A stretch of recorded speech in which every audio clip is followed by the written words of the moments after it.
Good morning, I'm Clinton Griffiths. Extreme heat and dryness are continuing to pressure crops out in the field right now. One place that is evident is Nebraska, where crop conditions in the state dropped 3% for both corn and soybeans last week. So how much is that hurting the crop and production potential? Ag Day's Michelle Rook headed to the fields to find out. The crop is holding on here in Nebraska, but farmers tell me that with another week of hot, dry weather, yields will be severely compromised. Ryan Ebron farms in east central Nebraska and says corn came through pollination in good shape, but now both corn and soybeans are under severe stress.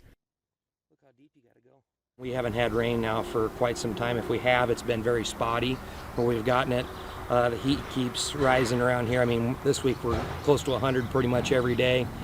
So crops are really stressing now. The dryland acres are really taking a beating.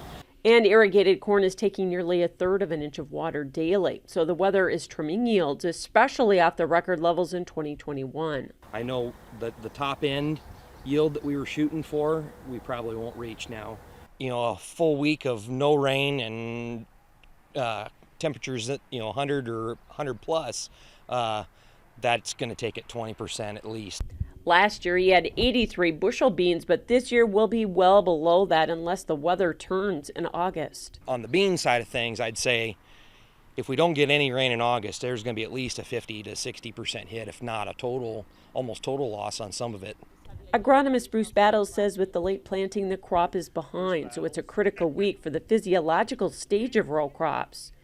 It seems like in general the crop's not caught up with where we normally would be in a lot of those cases, and I think some of that's even pushing like keep grain fill and even some late pollination type of things into some of the heat events we're having now, right? And 90% of Nebraska is in some level of drought, which is a challenge even with the large amount of irrigation. The bigger factor right now is we're going into a period where we could have tip back and kernel depth is going to be could be fairly shallow in area and to your point, knock off some bushels. Add to that several storm systems that caused replanting, making it a challenging year for Nebraska farmers. I'm Michelle Rook reporting for Ag Day.